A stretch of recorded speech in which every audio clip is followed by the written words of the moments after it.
Introducing Episode 2, Women Empowerment, under the theme Women in Law. Hi guys, welcome to my YouTube channel. I'm your host, Kyla Wright. Don't forget to like, share, subscribe, hit the notification bell. Oh, and also leave a comment below. Are you guys ready?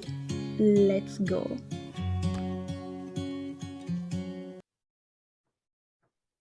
Hi everyone, thank you again for tuning into my YouTube channel. I'm your host, Kyla Wright, and in our second episode of our Women Empowerment segment, we'll be discussing the theme, Women in Law.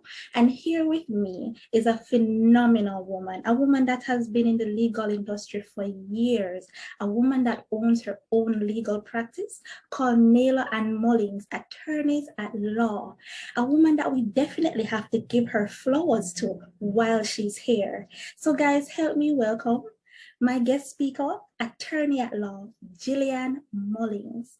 Hi, Miss Mullings, how are you? Hi there. I was wondering who you're talking about. Until I heard Kyla Mullings, I said, wait a minute, that's quite familiar. Yes, only you, nobody else but you, the phenomenal woman behind that established and successful firm. Well, thank you very much. Yes. So, Miss Mullings, I'm truly happy that you're here with us. I'm truly happy that you're on this platform to inspire other women, other young girls, other young ladies who aspire to become attorneys or aspire to become something in the legal field. So I'm glad that they have a woman here on board that is able for them to look at, for them to be empowered by. So I'm really and truly grateful for the fact that you took time out, because I know as an attorney, especially now as a partner for a firm, you must have been extremely busy. So it is truly appreciated. Well, I thank you for inviting me, and you're certainly welcome, because I like the idea of imparting knowledge. I don't think that it pays to keep things secret. As Black people, so much was kept from us because we weren't even allowed to read for so many years. It's my pleasure to be here and just giving out knowledge to the public. Thank you. Excellent. I'm happy you touched on the fact that, as Black people, we weren't given that opportunity to read. And here we have a woman in front of us that, after centuries of going through slavery, we have a woman here in front of us that owns her own legal practice. And that is just mind blowing. And as I said, I'm just extremely grateful that she's here to empower other women, or empower young girls. It is possible, regardless of racism. And we know it's still in our world, but this lady is here, this woman is here who has been in the legal industry for years to let us know that it is possible to succeed despite of your complexion, despite of what we went through as Black people. So thank you for bringing that up, Miss Mullings. All right. Oh, you were saying something, Miss Mullings? Go ahead. All right. Well, that's an interesting fact, because women weren't allowed to practice law for many years. Wow.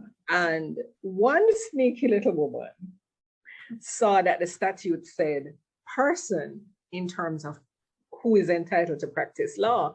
And in England, she went to court to get a declaration that she was a person.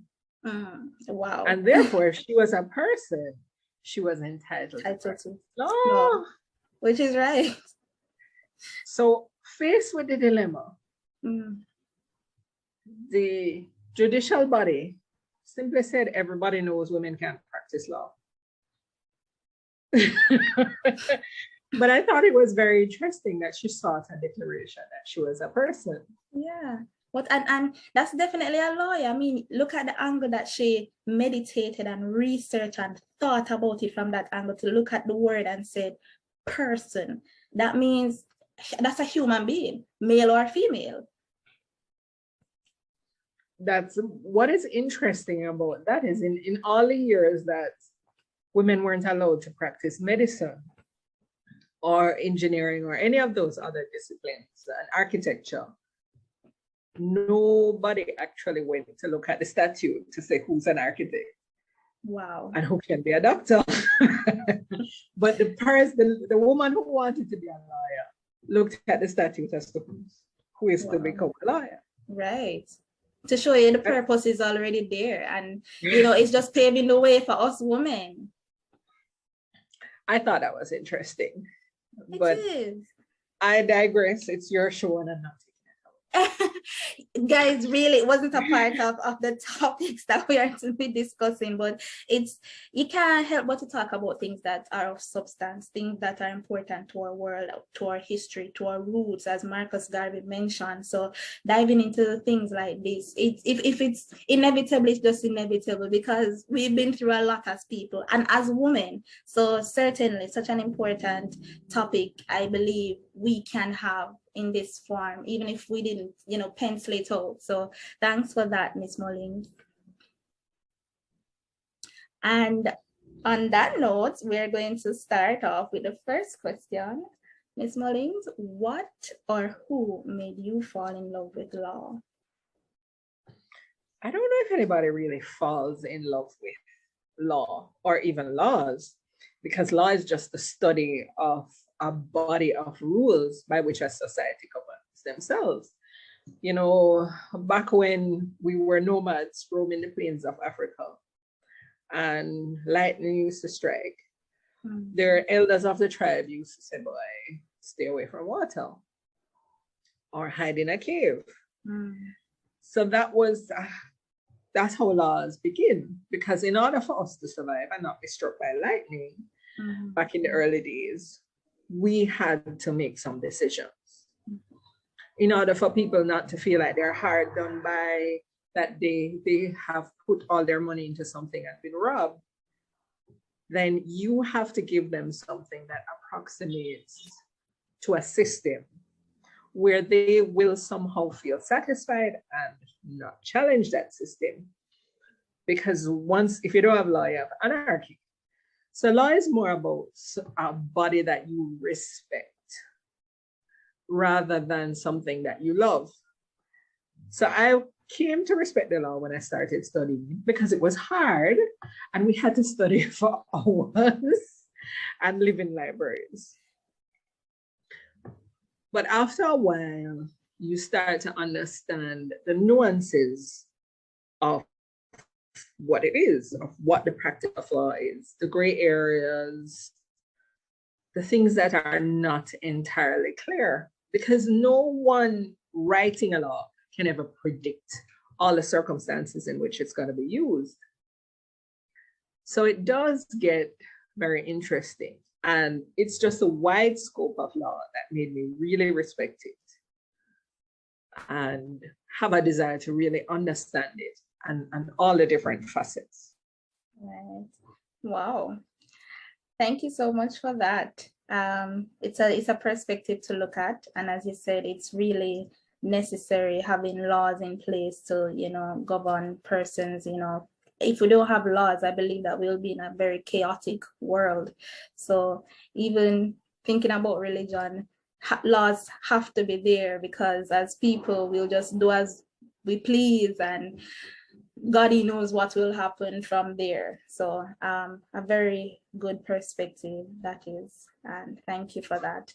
All right, so we're going to move on to our next topic. One moment.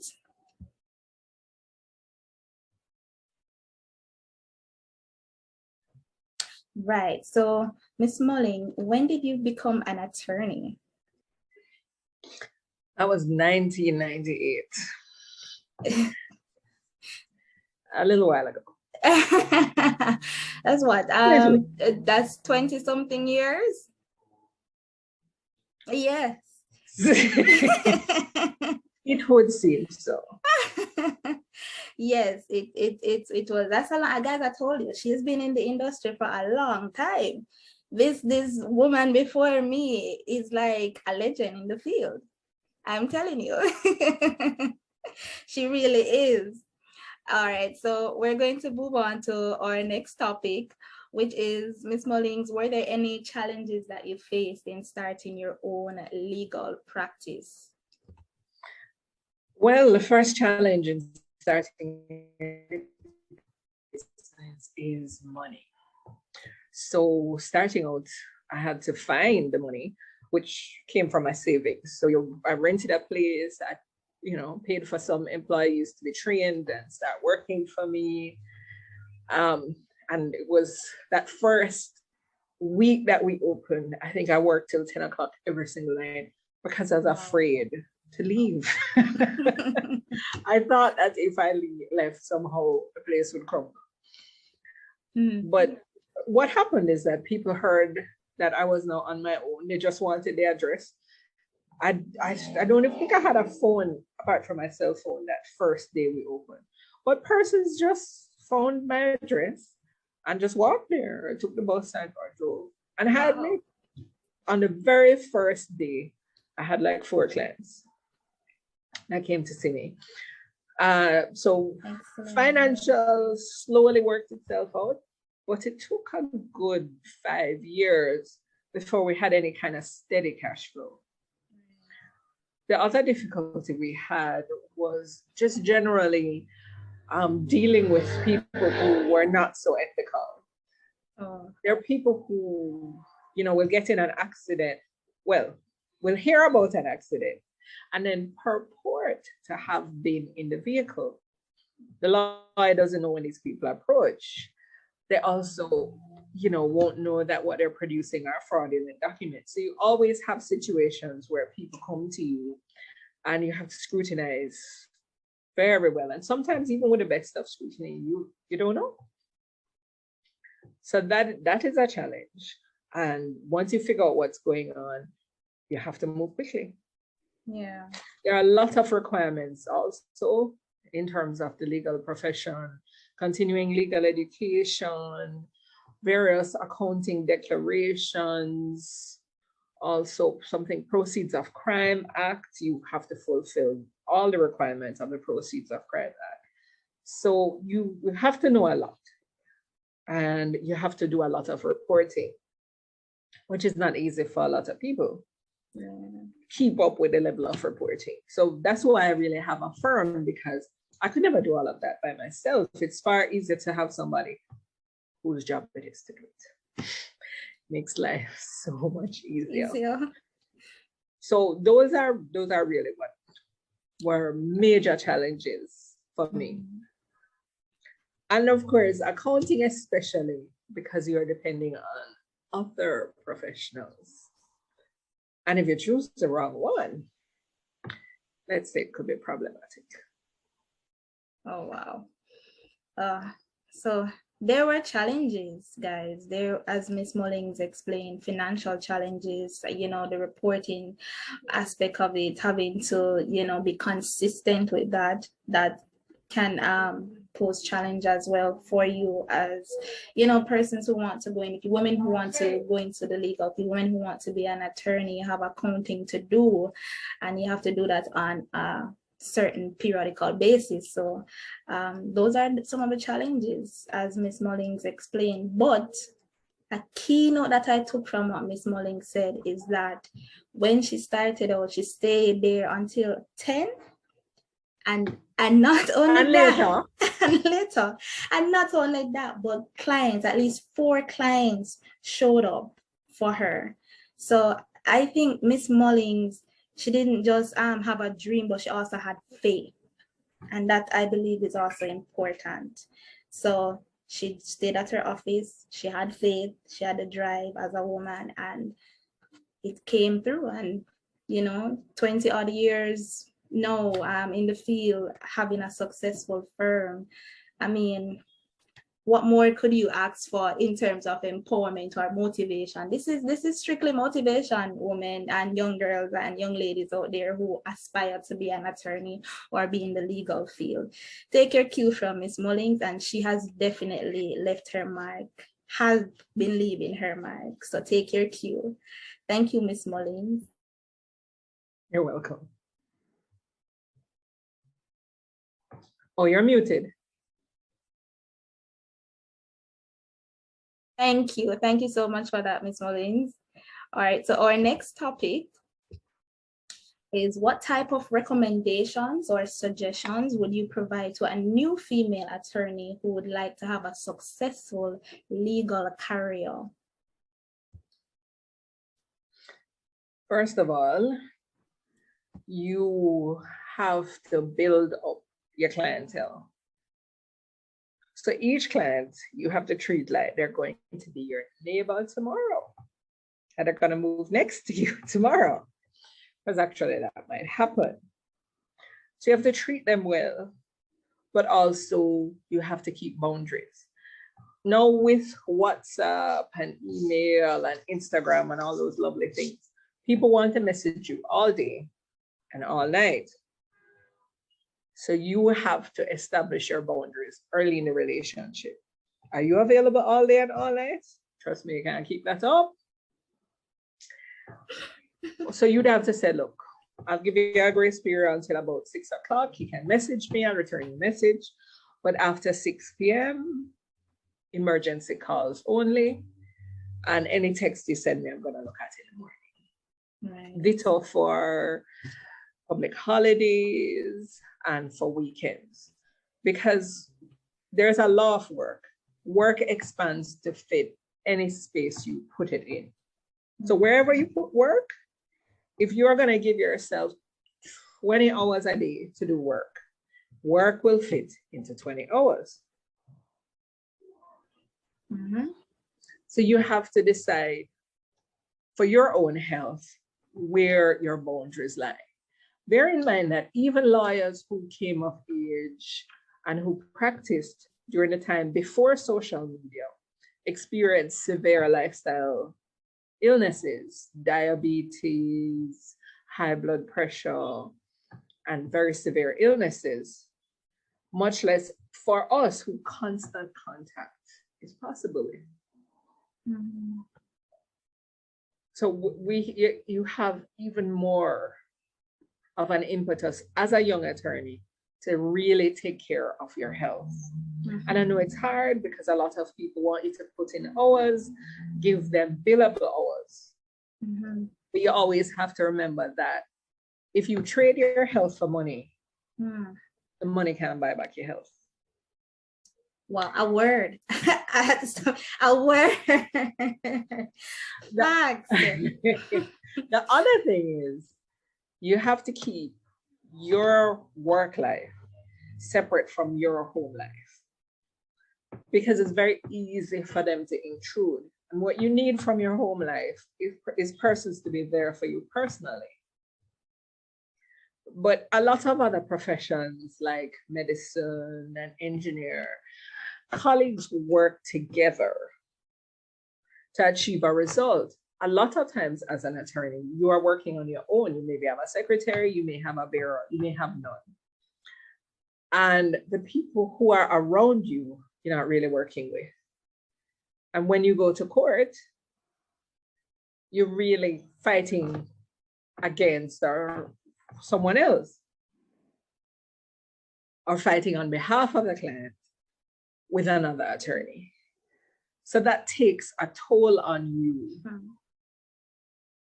and your relationship. So you need that support system at home or wherever you're getting it, friends, however. Mm-hmm. Separation is very important. Yes, definitely.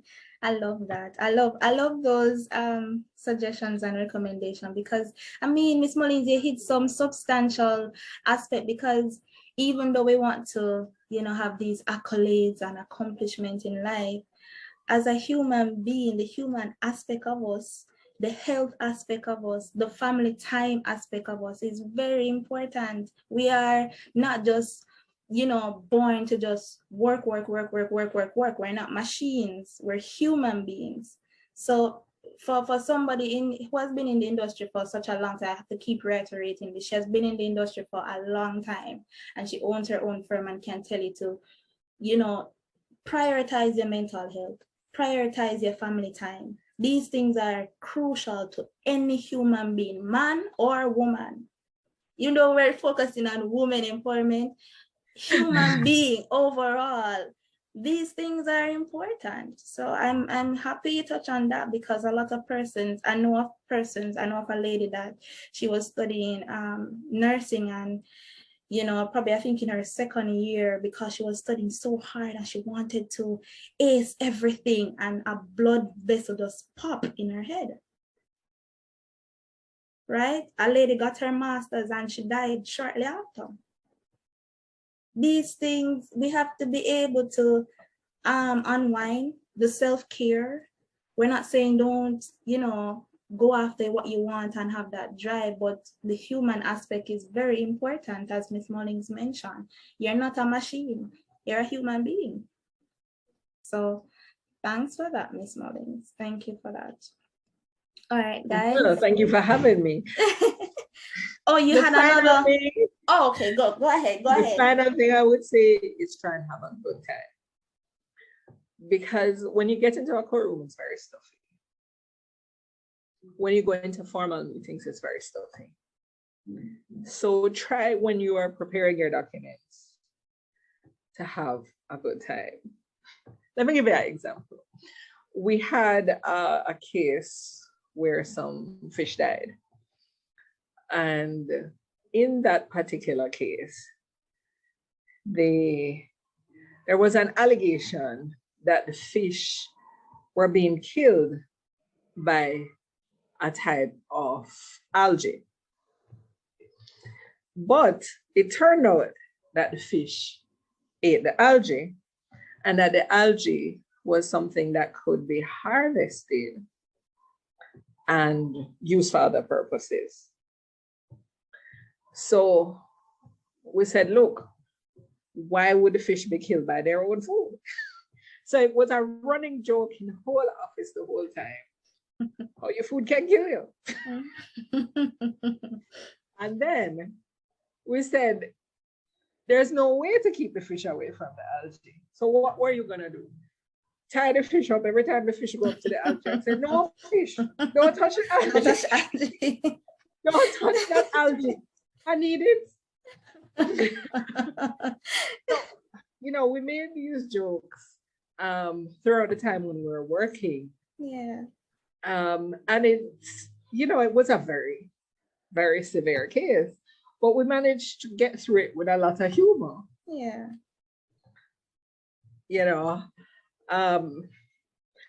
And just making fun of a lot of the stuff that people came and brought, but it was really serious business. Yeah. Until you can really make light of something, you can't really see all the angles, because making light of it helps us to see the angles. So I'm just saying, have a good time. Have a good time. You see, and I love that. I mean, you'd think that someone like Miss Mullings, who owns her own legal practice, would be more like, kind of robotic, and it's all about the work, guys, like, let's get to it. I can just imagine how her staff really appreciate the way how she manages her entire office, because for somebody who is able to bring in humor into the work and not just strictly have it being serious and rigid, that's excellent. She allows you to be a human being, tap into the human being side of things. I think oftentimes when we think about the work world, we kind of try to strip away that human side, and that's quite ridiculous. So I am happy that Miss Mullings is able to touch on those things, and kudos to her employees. I'm sure you're being managed very well. All right, and there's one thing. If law is ever really boring, go on Google or Wikipedia and read the Ghostbusters case. Just the name I won't tell you what it is. I'm not gonna just Google the Ghostbusters case. I think it's called Strombowski versus. Oh my God, I have to write that. Someone else in upstate New York. It's a case from upstate New York. Decided actually somewhere in the 1980s. Mm-hmm. And in that case, a judge found that a house was, you know what? I'm not going to tell you. So I have to definitely research it. If you want to have fun with law, read that case. Because just think of these judges saying Yes, what but they said in that case in 1980 something, or was it 1990 something? I don't remember right. That's one definite way to always have fun in this profession. wow. I love it. I love it. And I'm certainly going to research it. So other women out there, young ladies, young women who want to aspire to be an attorney or in the legal field, we need to definitely research this case and definitely have a laugh, because Miss Mullings just shared this with us to humor us. So we definitely have to research it. Have to. All right. And let's go to our last topic. Miss Mullings, can you tell the young women, the young ladies out there probably doing CAPE, the step-by-step ways to become an attorney, and what are other types of legal work a woman can do, for example, as a form of stepping stone to becoming an attorney? All right. There's a usual way of becoming an attorney. Do your CXC or CSEC, I'm sorry, it's now called CSEC. Yeah. And I don't think it really matters what CSEC subjects you do. Then, of course, you're required to go to sixth form and do your A-levels for some programs. I think you call that CAPE, no? Yes, okay. I'm showing my age, yes, I am. So once you've done that, you apply to one of the law faculties in the island. You can apply overseas, and I understand there are different law programs in different jurisdictions. I'm not really familiar with all of them. So that's a traditional way. Then you go through the law faculty, then to one of the law schools, and then you ask to be admitted to the bar. And in the US is a little bit different, but I can't tell you about that. I can only tell you about Jamaica.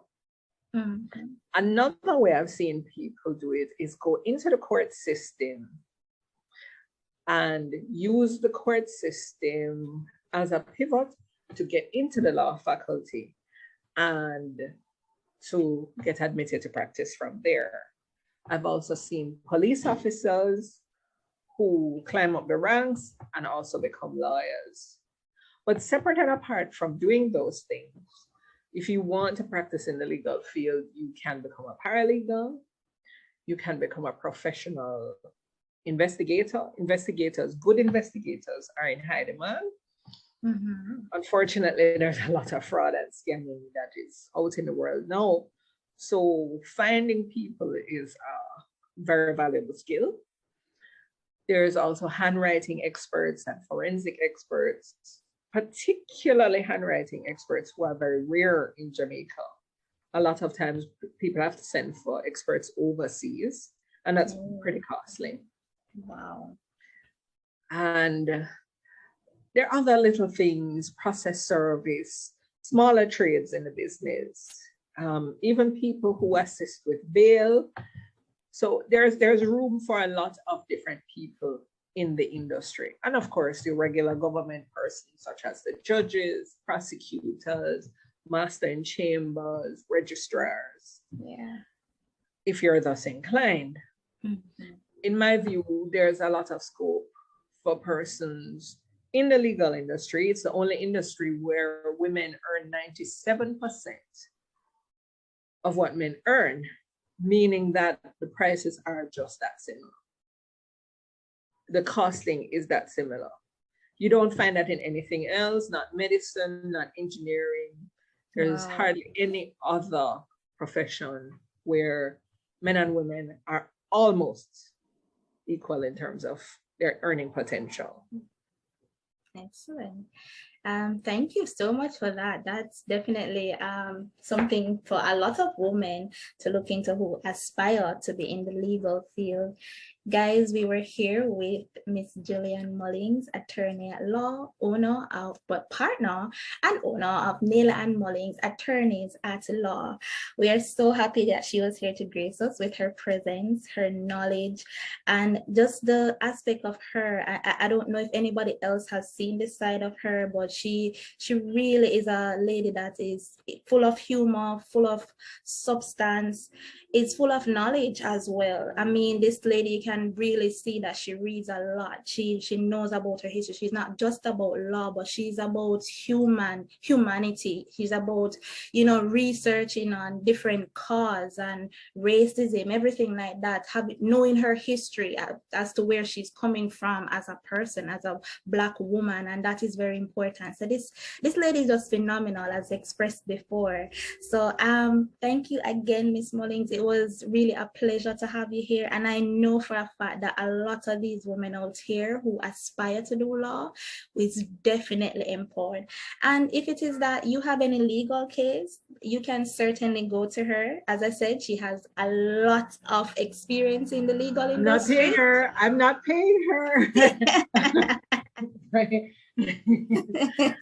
So you can definitely, she's not paying me to give that type of shout out. It's something I really believe in. And I said, you're in great hands. She has been in the industry for years. So definitely go to her. I'm not saying she needs that shout out, but definitely go to her. If you need that legal advice, you'll definitely be in great hands. So guys, once again, thank you so much, Miss Mullings, for really gracing us with your presence and being here with us. Thank you. I appreciate it. You're quite welcome. Thank you for having me. This is a wonderful program. Please keep up the good work. Thank you so much. I appreciate it. All right, guys, until another time, we will see you in our next video, in our next segment. Which one will that be? You'd have to stay tuned. So until next time, bye, guys. Bye.